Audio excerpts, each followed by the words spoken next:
now we are live. I think so. Yep. Hey, this is Federal Prison Talk. My name is Sean. If you haven't seen this show before, we don't just talk about federal prison. We don't just talk about state prison or jails or anything like that. We also talk about changing lives going forward. And yes, we do talk about prison, but other things too. Anyways, speaking of prison, see how I tied that all in? I want you to meet Bonnie, who I've gotten to know and served some time in New Mexico State Prison. But today she's turned it all around. Today she's trying to not only change her life and go forward, she's trying to help others. And that's my introduction to Bonnie. She also, if you got problems getting back into life after prison or jail, or just trying to make a life, Bonnie can help you. And that's what she's all about today. But maybe, Bonnie, introduce yourself, tell everybody who you are, and we can start wherever you want, in the beginning or the end. It's up to you. Okay, well, I'm Bonnie. I'm here in Albuquerque, New Mexico. And Sean, I want to thank you, first of all, for letting me do this podcast with you. I know you are set up as federal prison, so I'm thankful to be here. Have a lot to say. I'm sure you might have to stop me at some point, but I am hopeful that anybody might be able to get anything from something I have to say today. That's my goal in life, to help others and give back, and that helps me to survive. Let's see. You want to start from the beginning, maybe before you went to prison? And let's when I was 4 years old. How about that? Okay. We will talk about those first years. Yeah, maybe like, you were living a normal life. All of a sudden you saw a bank, you decided to rob it, and you went to prison. I don't, just. Yeah, I wasn't good enough to rob a bank. I did my crime kind of under, a little differently. But hey, Eric, I just want to say hi to Eric and Cemetery Adventures out there. Thanks for joining in, guys, and ask questions anytime you want. Okay. So yeah, I at the age of 4, just real quick, my dad died. My mom remarried 3 times after that, and didn't have a lot of direction per se. So when I was 20, I joined the Army and took off, left Michigan, where I grew up at, and ended up in Germany, met my kid's father, and that's how I ended up here in New Mexico. We both got out of the service about the same time, and I arrived here. So got married, had 4 kids over quite a long span of probably 12 years. And for 15 years, lived kind of a normal life. In the service, drank a lot of alcohol, like most of the people in the service do. And sure.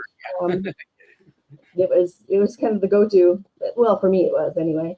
But during the years of my married life, was church going on the, PTA, and I think I was on the board at my daughter's charter school. Sounds all American to me. How the hell did you end up in prison?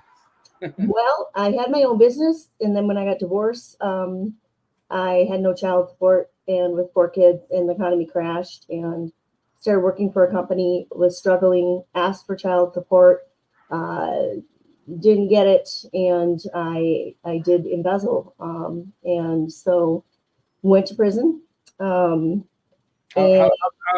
Before you went to prison, I mean, can you talk about maybe how you got caught? Did you get locked up while you were fighting your case? Did they let you out on bail? Were you scared? All that kind of stuff? It was interesting. I had a near-death experience. I lost a lot of my intestines, my right colon, and I had a come to Jesus moment at that point, and thought, during that time that I was a week in the hospital, at the VA hospital, and I was terrified, thinking somebody's going to get into the bookkeeping there and find what I was doing, and tried to get back out and clean up the books, and I stopped doing what I was doing, and actually got another job and left that company. After I left the company, they were audited, and what I had done was found after I left during an audit.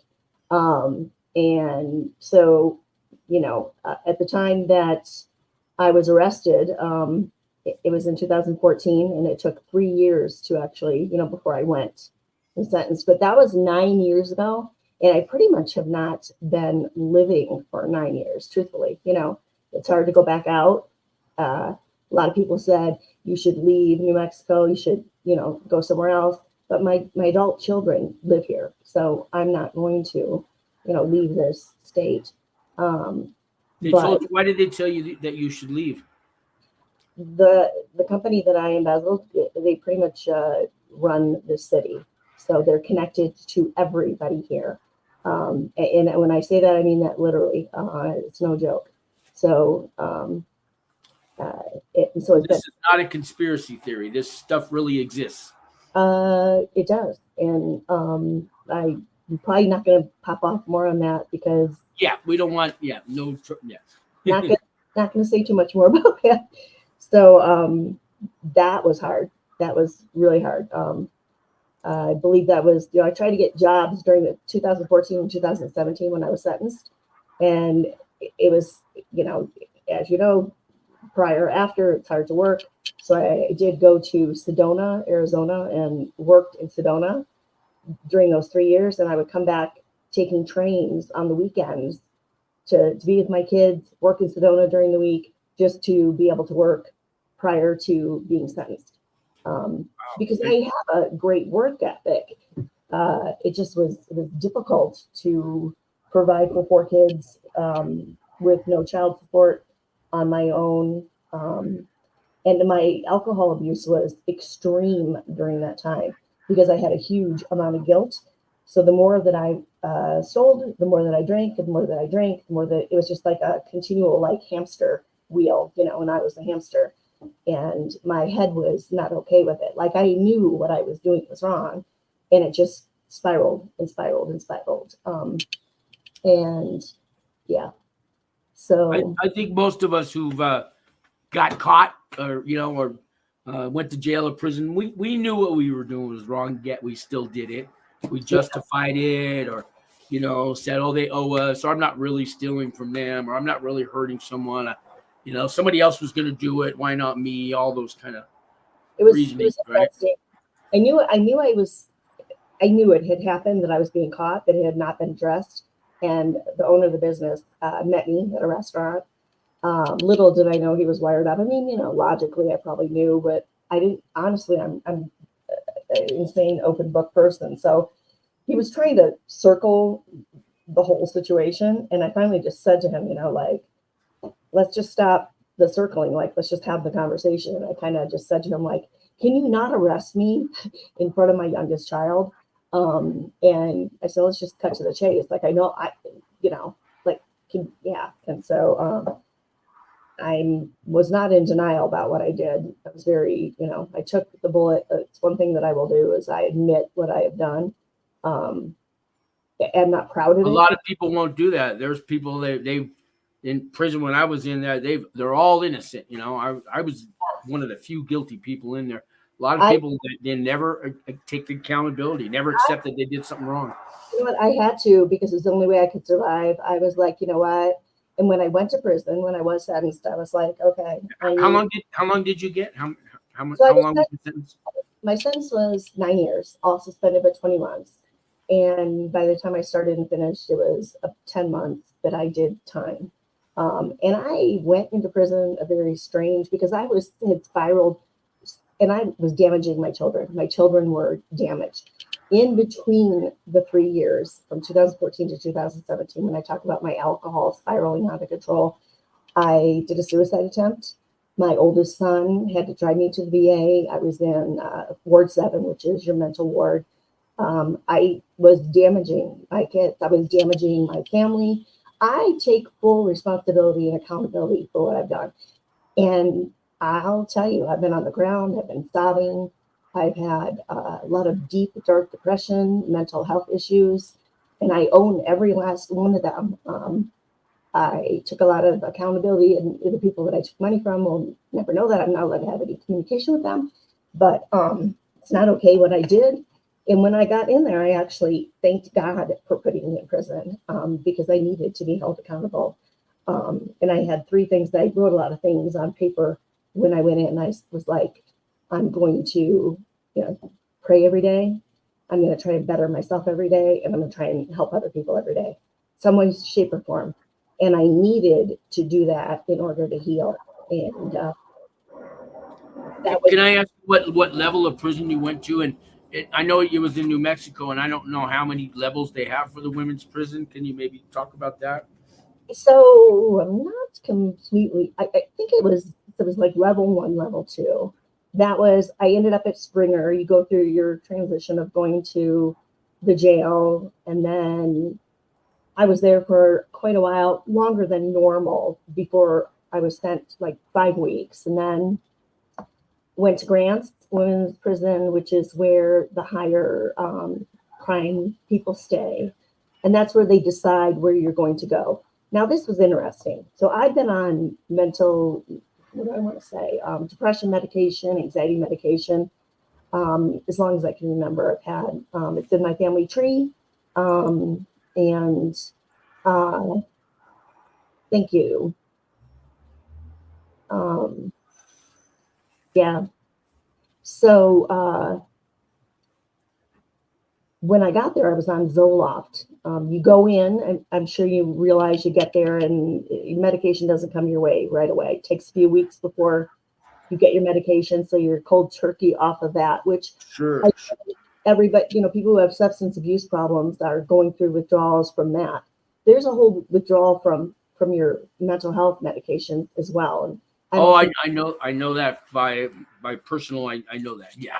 I don't think people in society realize to this extent if they're not taking those medications. And I had all my records. I knew when I was going. I knew the day I was being sentenced. So everything was prepared and being sent. But, we're not real people. So it doesn't really matter to everybody out there. But there's and that probably went through 3 or 4 of those withdrawals. And I was told at Western, and I think there's a lot of little games that maybe correctional officers and that they play with you just to mess with you. No, not them. They're such. It's really possible. So I was told that I was not allowed to go to the level 1, level 2 if I was on my mental health medication. I've actually heard that because of you could sell your drug. That they're worried about you bringing contraband in, or so I don't think they really care about your mental health. So I went off of them, of course, another really tough time, just so I could go to the level 1, level 2, because, I'm going to tell you straight up, I was scared. I've not been around, a lot of things in my life. I've not seen fights, and I saw extreme fights that to this day are, mess with my head. And for whatever reason, I walked into a lot of fights. Wherever I was, those fights happened right in front of me. And,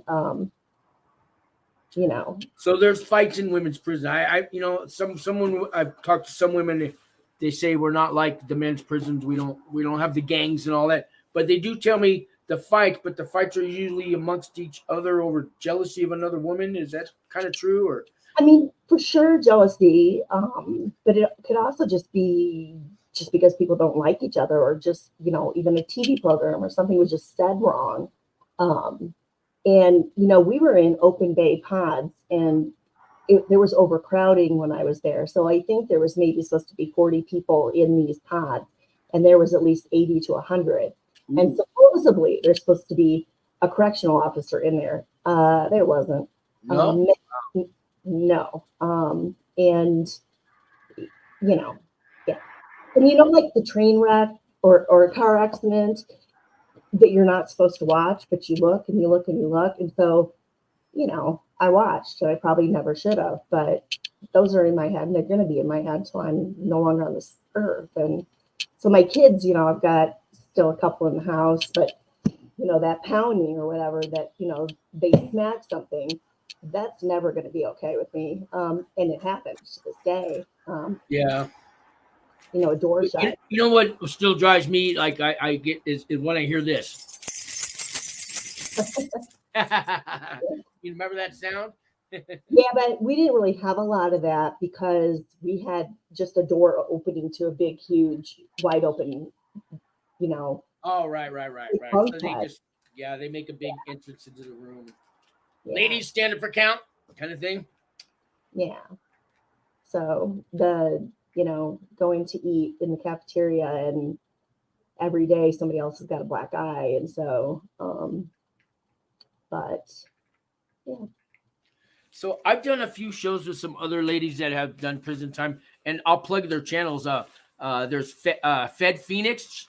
Check out her channel, and Angie Talks Prison. These are ladies I came on my show before they went to prison. Now they're out and they have their own prison channels. But we did a special show about women getting raped in prison and getting, fondled and getting, just treated like, so like, treated really bad by the male guards, even by the women guards, not caring, looking the other way. That's in the federal prison system. What about the state prison system? Is that still is that going on there too? So when I got there, there was some weird stuff that had gone on, and I was not part of it, but evidently they'd taken a lot of the females back from Springer to Grants. And this is what I was told. I was not there when this supposedly happened, so I'm not sure. But, drugs go in body cavities, right? My kids were coming a lot to visit me. They came probably every other weekend, a 3-hour drive each way. And I have never done drugs. It's not part of my world. It just wasn't. Alcohol was my drug of choice. So outside of the prison, evidently drops happened, right? Right. So one day, my kids had just visited. I come back. I'm going to go to the bathroom, washing my hands, and somebody comes up and they're like, so is it true people have been lining up outside to see you? And I'm like, for what? You're Bonnie, right? I'm like, yeah. So somehow somebody thought that my kids had done a drop. First of all, that's just not the world. And strangely enough, just to toss this out there, my ex-husband's a cop. So, wow. Now, was he your ex-husband while you were in prison? Or, had you divorced before prison or after hearing? We divorced in 2006. I didn't go to prison until 2017. So, but that just wasn't our world. So I wasn't doing drugs. So, but they thought that they were coming in. So right as I got to that pod, maybe 3 or 4 weeks before, I was told by the girl in the bunk bed next to me that people thought that some of these women in there had drugs in their body cavities, and they were dragging them into the showers and basically searching their body cavities and beating them up.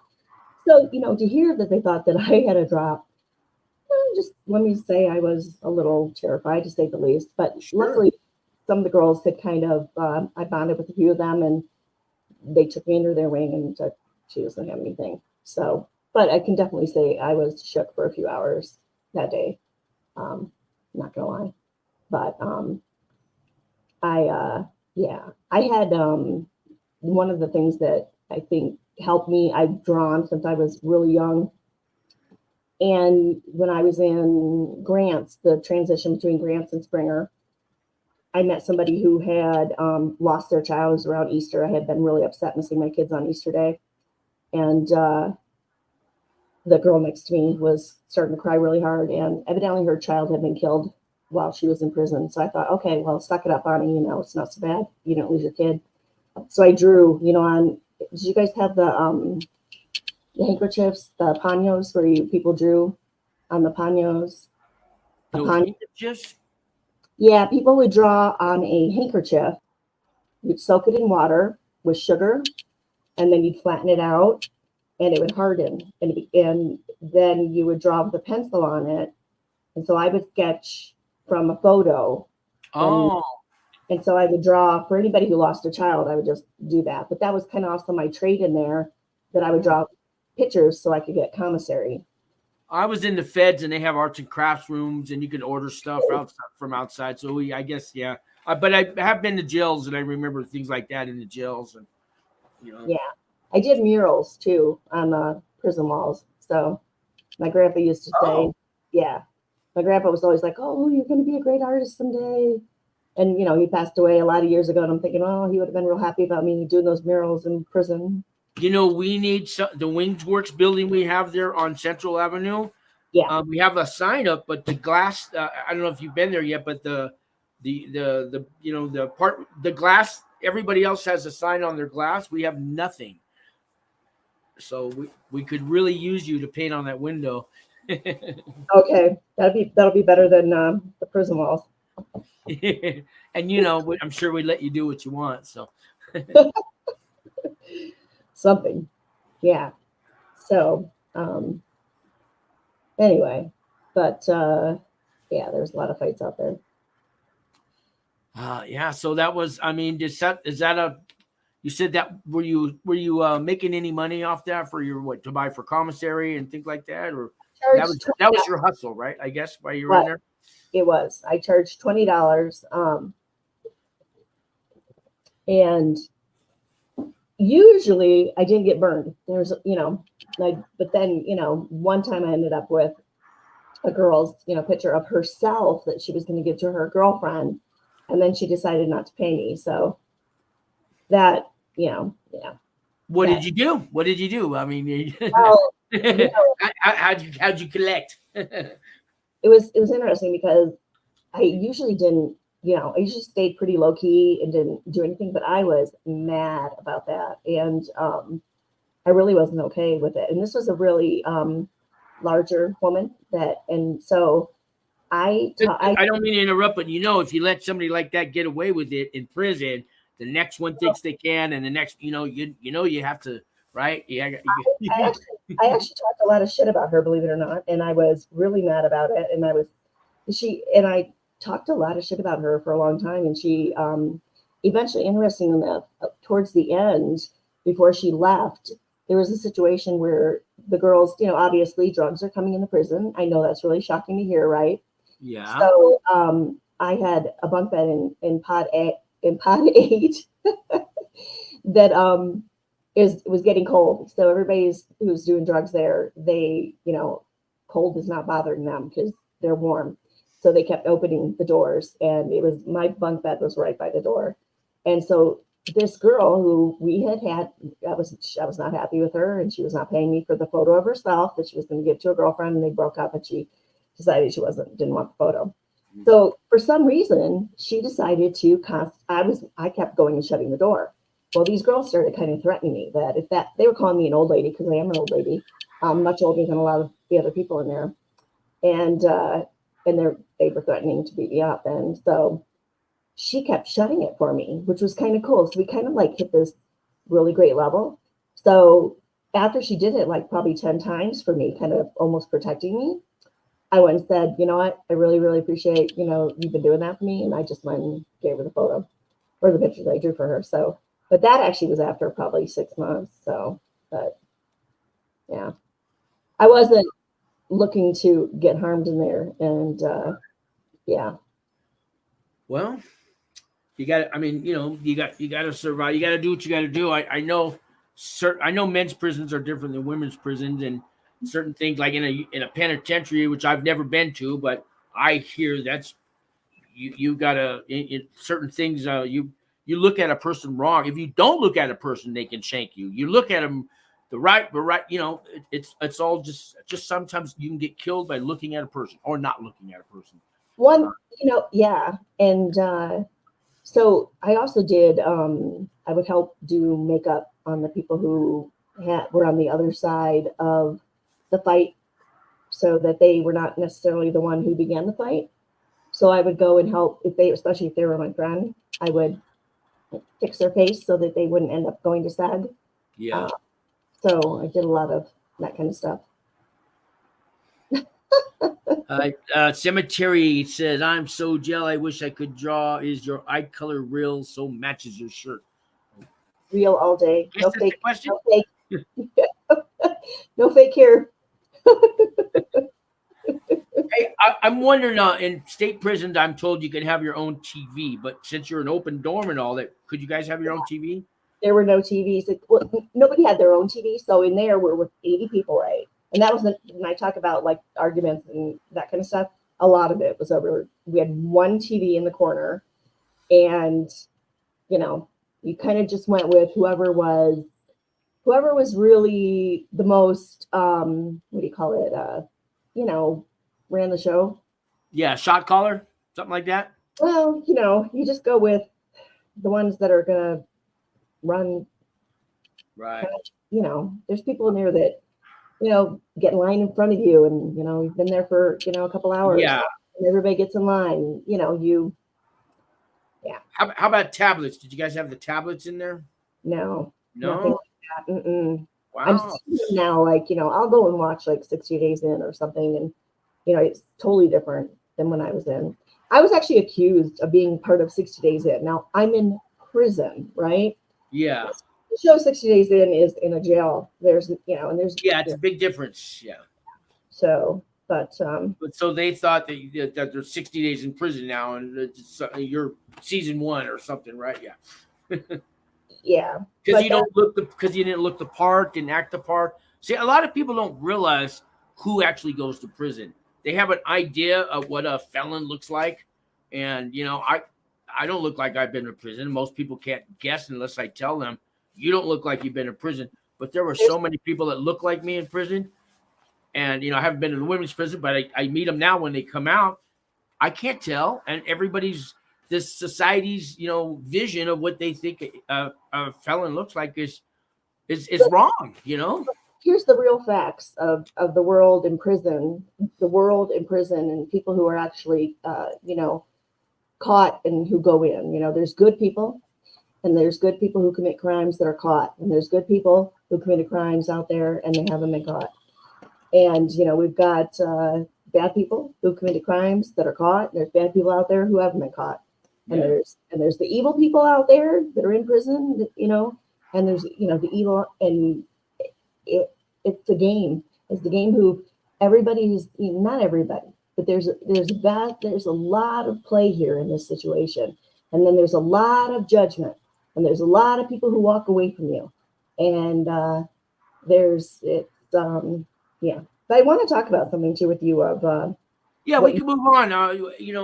It's just really all whatever you want to talk about, unless somebody asks you a question or something. But yeah, I want to talk about, people getting out and recidivism and the ability to let's get talk a about job, and the world right now, and what they think of people when they get out, and the ability to go out there and get a job, or You restart need to their be life. nice, Mr. Cemetery, to my guest, okay? Yeah, but you get out and you're not able to get a job. You get out and you've got this felon tag on your back, and every society says they want recidivism. They don't want to see us turning around and going back in. The judgment on recommitting crimes, and a lot of the reason why they're not always, but a big part of recommitting crimes, and why people end up back in there. And I think I told you, and I mentioned that I started a how to start your own business class when I was in Springer, and I taught over 275 inmates how to start a business. And I did that.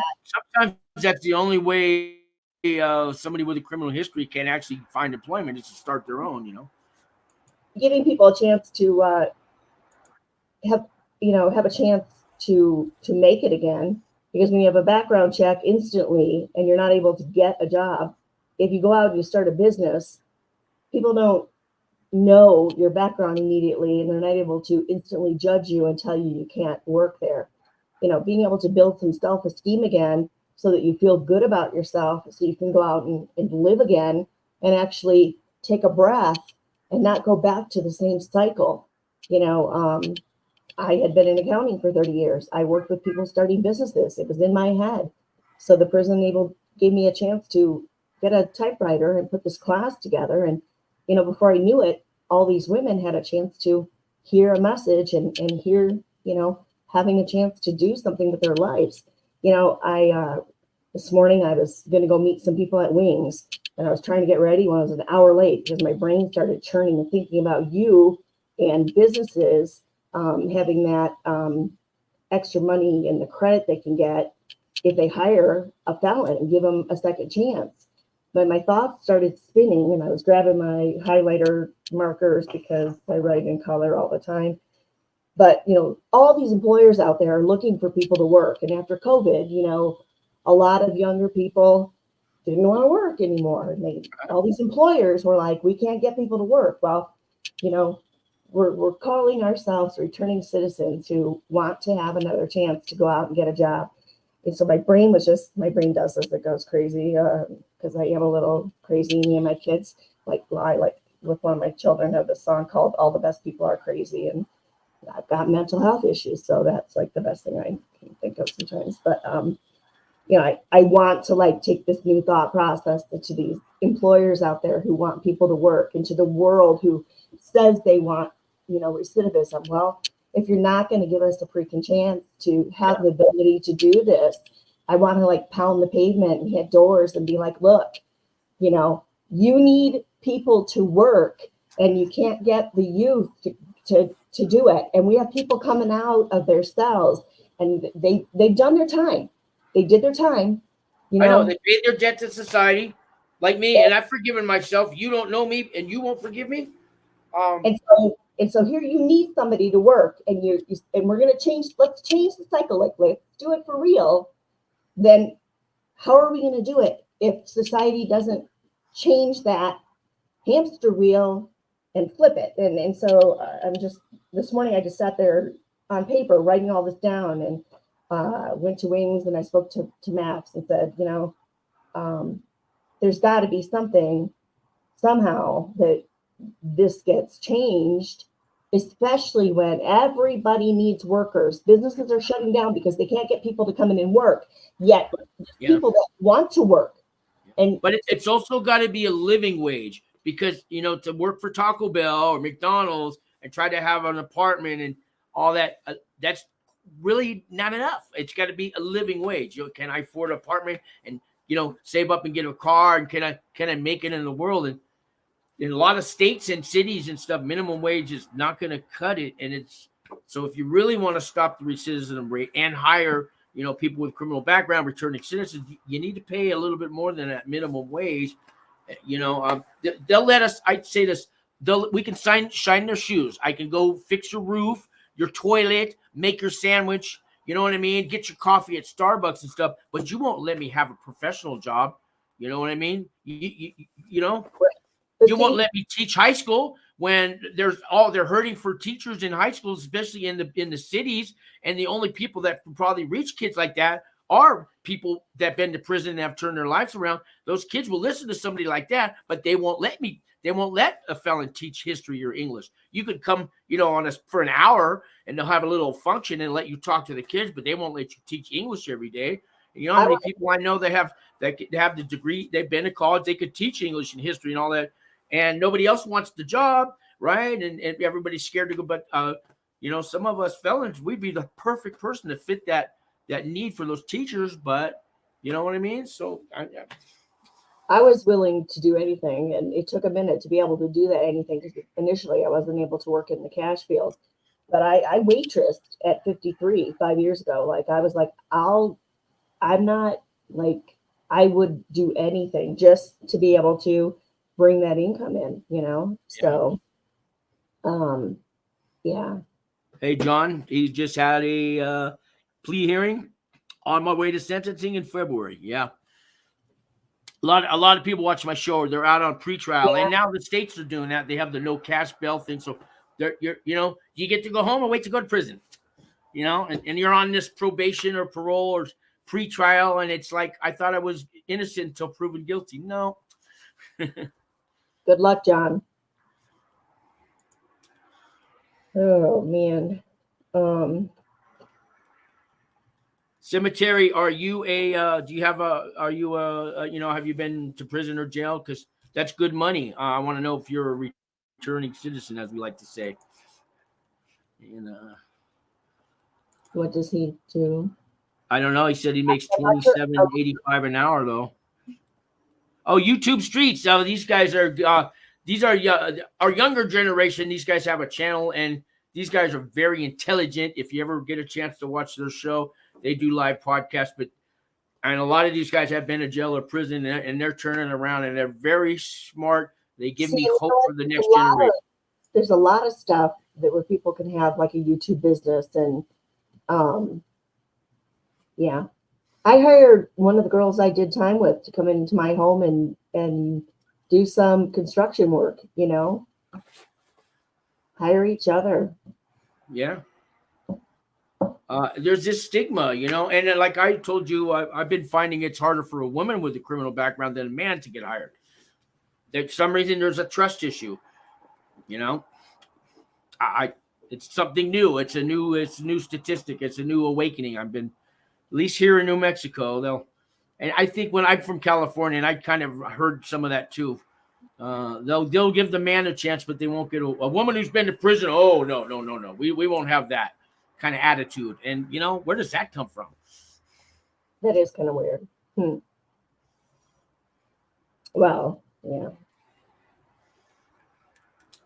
And then you have the companies that don't want to be on anybody's list, and that I'd like to change. Some people actually are proud that everybody knows they hire convicted felons. There are some that it's starting to change, but we got a long way to go. And it needs to change. Like I said, with with people saying they need to hire people, and then yeah. I mean, would you let you said, do you have children? I can't remember. 4. Yeah, of course, yeah. So would you let your children go to a high school where there's felons that are teachers? Yeah. If they didn't have a background of child molestation. Yeah, of course. Oh, yeah, definitely that. Now, before you went to prison, how did you feel about that? I mean, you know what? I actually don't have a big judgment of other people, and I've always been that way. I'm very just, but, I protect my children, you know what I'm saying, from letting anything happen to them in the safety of, what I just discussed. Yeah. Pedophiles, that type of thing. John says he looked at some exceptional circumstances in order to avoid being detained until February. Some people, they're locked up the whole time while they're going to court back and forth and waiting to get sentenced, and really hard to fight a case when did you guys have a law library at your prison? Do you remember? I never ever saw one. We had like a library that just had regular books. There was nothing. Yeah, we had an electronic library, and everything was still 10 years old, and it was really it was like trying to use Atari video game compared to today's.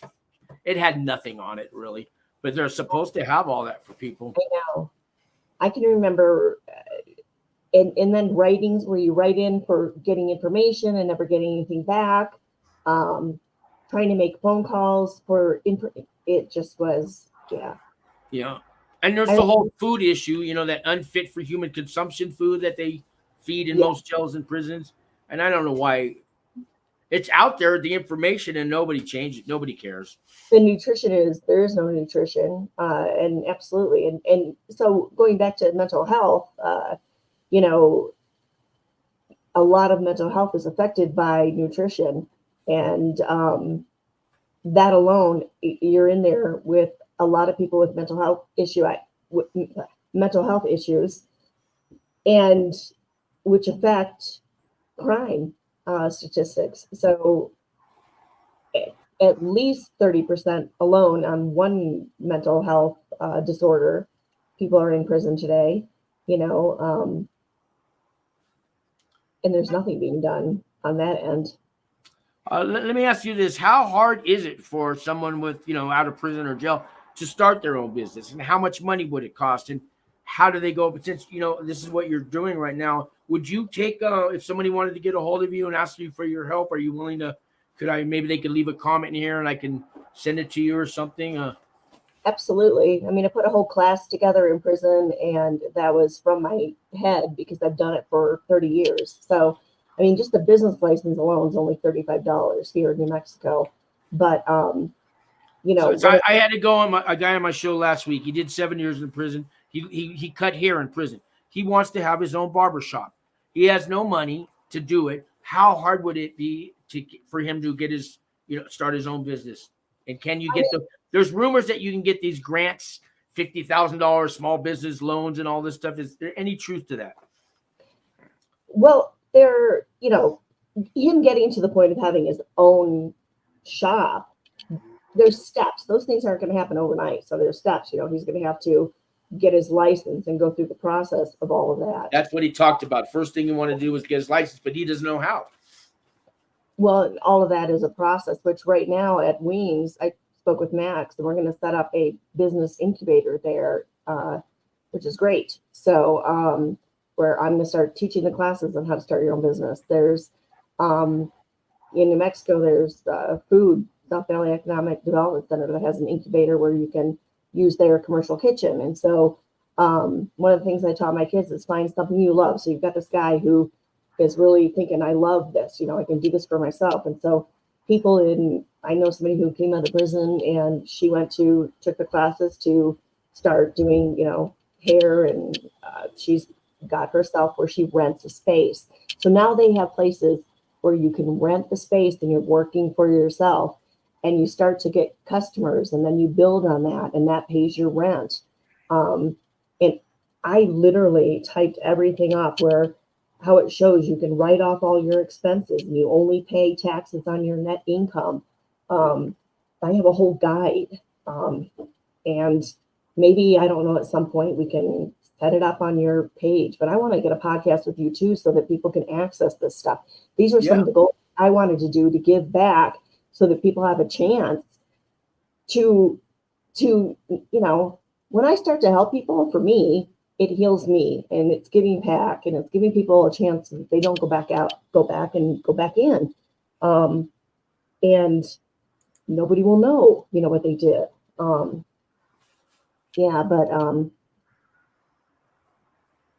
All those steps, talking about him getting a license, he can start to begin his path in that direction. There are small business loans, and they're through some of the economic development centers in his state or his county or wherever he lives, and they can take him through those guidelines of everything he needs to do. Right. You just have to contact your local economic development center, and all that information is there, and they have access to small loans. Another thing that I'm doing here locally that me and Max are going to start in the incubator is helping people rebuild their credit. When I got out, my credit was like in the 400s. I literally went through steps and rebuilt my credit, which was crazy. I didn't think I'd ever rebuild my credit. My credit's better than it's ever been. And I just got off probation at the end of December. So, and I embezzled, and my credit's like 750. Wow. All those steps, I researched them, and I'm going to put it together and teach people how to do it. Okay. And I know there's a lot of people that need that. Real quick, I just want to answer, John, if you call me the next day or two, it's called a designation request letter, and I can email it to you. You send it to the judge and to Grand Prairie, Texas, where the feds do. And there's a letter, and good chance that you'll get to go where you want. And I'm sorry to interrupt. He had a serious question. That's totally fine. I'm fine. But there's these things that they get caught up in it, because I definitely was for years like, oh, my credit's bad, and then you don't know what to do. And you think you've got to go out and pay somebody. So what I want to do with our returning citizens is set it up to help everybody and not make it such a vicious thing to figure out how to do it. Make little babies, just set up the steps where people can understand how to do them. And it's really not that difficult. But when we overthink it, then we think it's kind of like when you're in depression and you can't get out of bed because you're overwhelmed with the big balloon of things. And so you just stay in bed, and that's what I've done for a lot of years since I've been out. But if you set up those little bullets and you go, okay, if I do this today, then I'll do this tomorrow, just little 15-minute segments, all of a sudden you've got the steps to actually make something happen. Yeah. And that's what I have for people also with, if you're going to start a business, one little goal, 15 minutes here, 15 minutes here, so that you're not overwhelmed with, oh, I can't do it. But if you do 15 minutes here, 15 minutes here, people get, and I've done it because I've had so much depression in my life. And if you can finally just get out of bed, you're like, okay, break it down into little tiny things, then you can make it happen. Yeah, that's probably the way. For me, I had to take little steps too. I want it all by next Tuesday. You're right. But, realistic. Well, and what happens for me, because I was in bed for 3 years from serious depression, I'm so overwhelmed because there's so much going on that I just never get out of bed. And if you just Michael wants to know how to join your program. You are going to help me make my podcast, and then I'm going to put all the things on there so that people can just take those little steps, because it really is little steps. People used to think, oh my gosh, how do you make all those things happen? And really it's just taking one big goal and then just breaking it down into tiny ones. Because I've dealt with depression my whole life, but I've been able to really make really big things happen. I told you I had this really big company at one point that was an Oscar and Grammy and MTV gift bags. And then I also embezzled and went to prison. So I've had really great things and I've had really shitty things. Now, can you help people in any state, any part of the country, or do they have to be here in Albuquerque? Everybody has to drive here, pull up out in the lawn. No, they can be anywhere. Okay. Because that's good to know. That's good to know, because I don't know where some of these people live and stuff. So, I mean, everything's in the cloud. Everything's, yeah. So that's good to know. Do you have a website yet, or anything that you can put out there for people? Or? But I need to, yeah. But I'm pretty much a spaz, if you haven't noticed. So we're gonna get it going really quick. Yeah, no, I get. But I want to tell you I think the best idea I ever heard, because I know a guy who did this. He put up a bulletin in a high school. He got somebody to put it up there, and $50. Those high school kids, even junior high, what's it called, middle school now. They'll build you a website for $50, and it's probably the best one you've ever seen, because they're born knowing how to do that now. Right. Or if you go hire somebody for $3,000, you get a kid to do it. He'll have it done in 2 hours, and That's what I want to do. I just want to set it up, and maybe I can get it set up, Sean, and then I can come back on and be like, here it is. And I want to make it really, really user friendly so that it doesn't overwhelm people. When people are in depression, when people are overwhelmed, I don't want to make it difficult. I want to make it so that it's easy. I know, I get it. You click on that website and it's just 1, 2, 3 easy. Just I get it. And the attention span now for a lot of people is so short. But well, and you know what? I know that a lot of people are out there for money. I'm out because I have a lot of healing to still do. And the only way that I'm gonna survive the rest of my life is because I've helped other people. And I'm brutally, truthfully, yeah. Yeah. Yeah, and John, there's different reasons why you self-surrender. It could be medical, it could be because there's a program there, you're close to family, or you need to be away from your family. There's lots of different reasons why a judge will allow that, and it's done all the time. And I'm going to say, if you request a designation, there's a 90% chance that it happens. Okay, unless you have certain conditions that they have to abide by. Would just call me in the next few days or something, and my number's underneath all my videos, and I'll tell you how to do it. It's basically, it's pretty easy. Yeah, he's talking about self-surrendering, and in the feds, I got the self-surrender. You get to pick where you want to go. It's almost like being a travel agent. You could just go on the website and pick which prison has which programs, and that one looks good. That's cold in the winter. I don't want to go there. But yeah, it's done all the time, and they'll let you. It was. I mean, it's almost mind-blowing, but yeah, you get to show up at the prison and turn yourself in. That's what a lot of us did do that. If you're nonviolent, it's the strangest thing, but Probably would have been a better way than going the way I went. Yeah. But half the people in the feds, all the people in the lower levels, they turn themselves in, they self-surrender. But it's really plays tricks on the minds, Yeah. And if you get to the federal prison camps where I was at, they don't even have a fence. It's just a sign that says out of bounds. I mean, our warden said, I'll call you a cab if you want to escape. Nobody ever took him up on him, but I mean, I think he meant it, because he'll call the cab and then he calls the marshals right after that, Wow. But yeah, a prison with no fence. I mean, psychological torture. Wow. Yeah. So let's talk about other things that you've done since you've been out of prison, because I know you're inspiring now. You're eager. You want to help people, and there was something else that you were doing besides starting businesses, right? When I got out, I went to the University of New Mexico college, and I did some seminars in the accounting fraud class. So when I was in there, I had goals. I had a lot of goals. I wanted to rebuild my credit. That was it. The rebuild credit thing. That's what I wanted to talk about. Yeah. And then I also did the seminars in the accounting fraud class.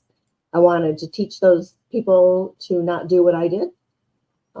Because anybody, and people think, oh no, not me. I was married to a police officer. I was like, that would have never happened, right? But I shared my story, and I wanted to show them I was a little family, like, going to church and being on the PTA. And I showed them pictures of being in prison and stories about being in there and how it affected me and how it affected my children, and let them know, like, any of you can end up here. So did a couple seminars there until 2020 and the COVID hit. So I just got a call from a guy today that he's got a job. He's been out a couple of years, but his credit's he said the last time he checked last week, 483, and he's trying to get an apartment, right? And I know this one place that you got to have at least a 500 credit score. How can he get his credit up? Okay, so let me give you some tips. First of all, everybody's allowed to pull from the 3 different credit agencies. That's one of the first things that you do. You get you're allowed once a year for free to pull all of your credit report. Is that when you go through like Credit Karma, karma.com? No, you actually contact Experian. I don't know all of them off the top of my head. I can look at the bottom of my computer, but you are able to get those reports. They send them to you really pretty quickly. You have to go through these weird questions like, did you live on Long Lane? They're making sure your identity is correct. Well, that's that verify ID thing. Yeah. So the first thing you do is you get all 3 copies, print them out, have them in front of you. And what the very first after that, the next step is you have them in front of you. And I want to say you send dispute letters to anything that's in dispute, or it's on your credit report. Okay. No, we're not doing fake sites. We're doing the actual 3 Experian. So this is something I need to type up, and this is just off the top of my head. The TransUnion, Experian, and there's another one. I have it underneath my credit report down here. I have a whole thing set up. But once you get them, you actually can dispute everything that's on your credit report, and you send it, and you want to get a what's the word? Sometimes my head doesn't work.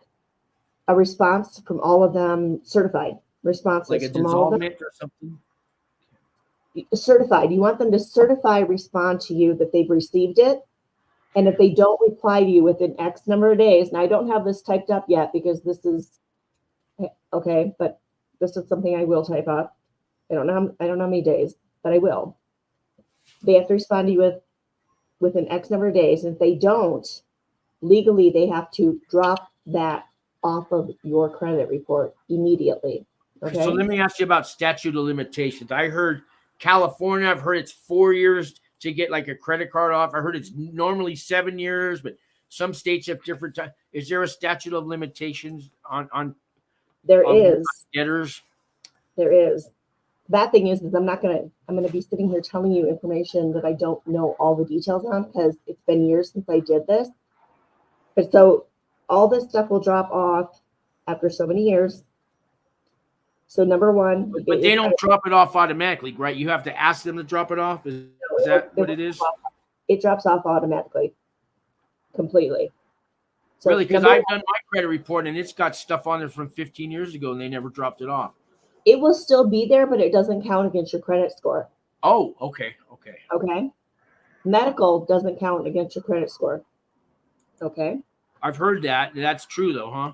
It is true. The medical. So if you have that on there, those are not things that there you go. There's a question.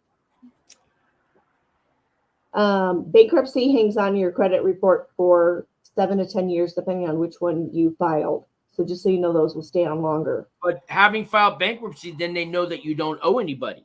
Now, if it comes up where I have, all these people like, I might want to loan money I might want to give credit to the person with bankruptcy because now they don't owe anybody, right? Or is that how they think? I don't know.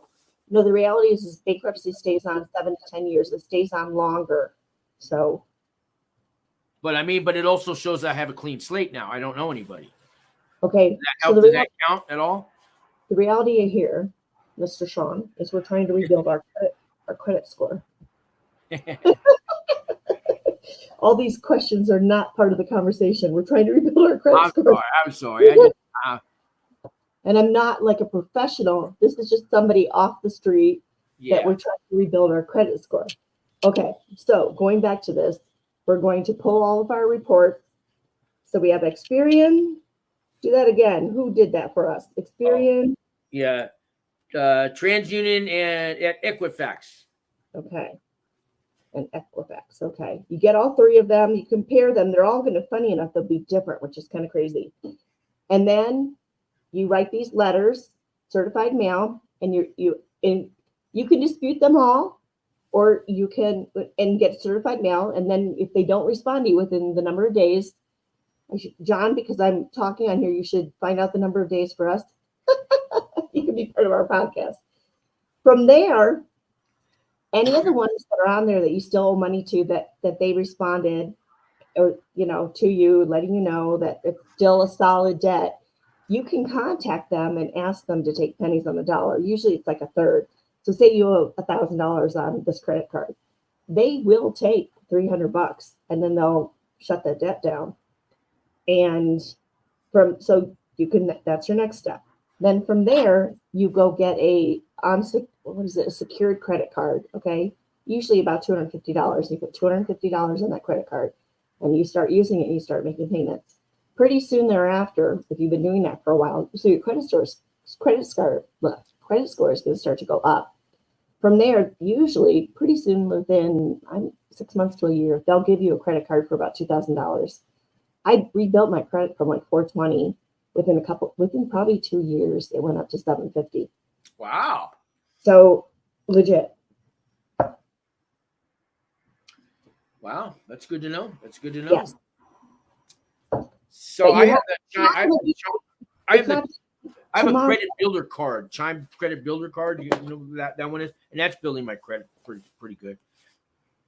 So it doesn't happen like tomorrow. And if your bankruptcy is still on there and you still have 4 or 5 years of your bankruptcy, but I still had during this time, just so you know, I still had my bankruptcy on there. My bankruptcy didn't drop off until March of 2023. Wow. And my credit score went up to 750. There's another question for you there. Can you read that? See it? Okay. My wife died. She got me 8 credit cards. Is it okay to have multiple credit cards that you pay on time to build your credit? I mean, I'm thinking yes, if you can manage to pay them all, I guess. I don't know. I believe so. One of the things that I have read about and have learned is that they look at the ratio of how much your income is to how much you have in outstanding in credit card debt. So funny enough, when I just got a brand new car, right? So I haven't had a brand new car in 17 years. So I got it in January with my great credit score, which is insane. And my credit even went up better when I had more debt.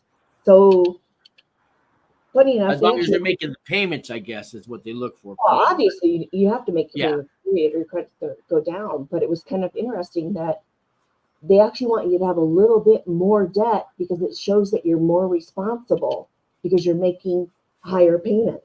So if I had a house in my name, which I have not been able to get because I embezzled, and they sent a 1099 into the IRS saying that was income that I stole. So then they taxed me. So us people who are embezzlers, we have layers of things. We don't just go to prison. We get another smack, and then we get another smack, and then we get another smack. So I'm not, because I have IRS debt that I'll never be able to get rid of. I very unlikely, because then they got interest that is Yeah, exploding. I owe $1.7 million to the government. Now that's before the interest. It's probably up to $3 million now with the interest. Who knows? Well, let me just say, God bless you. I'm feeling pretty darn good right now about my IRS debt. As long as I pay $100 a month, I'm good. They say so, but I don't know if I can buy a house. I Yeah. just don't know. If you have IRS debt, you cannot get a house, and then they start coming after your passport and all sorts of crazy things. But Well, Bonnie, it's been like an hour, and if you don't mind, maybe if you don't mind wrapping it up, but I want to give you a chance to, tell the world what you want to tell the world, and give some advice out there to anyone coming out of prison or family members that may have somebody getting out or somebody going in, like John, who has to still do his time. And I know you went to a women's prison, but maybe you can give them some advice. And this show will go on in reruns now. YouTube owns this rights, so you could help somebody 12 years from now in the future, or 28 years from now, somebody sees this show, and you never know, you could save their life. well, the saving the life thing is huge, because literally, I've had a lot of ups and downs since I've been out, and a lot of sadly a lot of suicidal thoughts. So today I'm really, quite honestly, linking up with Wings, which is a group here in Mexico that works with returning citizens, people who have come out and are trying to rebuild their lives. This is something that is helping me. So any of you getting out and are going through rough times, I've been through some pretty rough ones, and I'm really thankful that I hung on and I'm still here, and I can help. This is actually airing on the Wings for Life YouTube channel right now as well. Yay. So I'm really thankful. I'm thankful today that I'm linked to you guys, and that hopefully I help somebody in any way, shape, or form. And that's what I'm going to do, hopefully, till I'm no longer on this planet. And anybody listening to this who's not a returning citizen, hire some of us, because a lot of us really, thank you, really want to work and really want to change our lives. Then quit your judging if you're judging, because you could be here too. Yeah.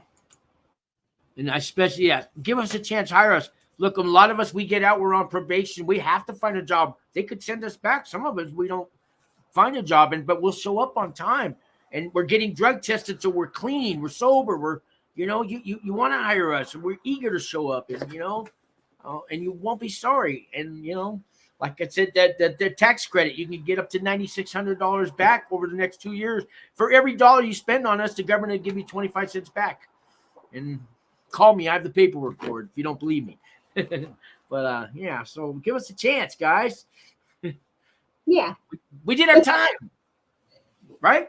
There's a reason there's a reason you're punished. Just like if you had a child and you punish them for what they did wrong, you're not going to punish them for the next year for that same thing you punished them, yesterday for. So enough already. It's just PepsiCo and Frito-Lay. I'm going to look into them, because I am building up a list of employers who hire felons. I'm validating the lists that are out there to make sure they're real. So thank you. I will check them out this week. Okay. Any last words? If you do start a business, any of you returning citizens, hire the people getting out. Very good. All right. Well, Bonnie, I want to thank you so much. And, you come on and we'll do this again and all. And, hey, tomorrow, guys, I got the director of a federal halfway house live in the office, in my office at Wings for Life. You can ask him anything you want to ask him about a federal halfway house. He was on the show last year. He's doing it again tomorrow. Okay, so that's at 2:00 Mountain Time. But, you can always catch the show after. Don't miss that. And Bonnie, once again, thank you for coming on. And we'll be talking, right? Oh, yeah, for sure. Thank you. Have a good night. All right, thanks. I'm going to hit the button. There we go. And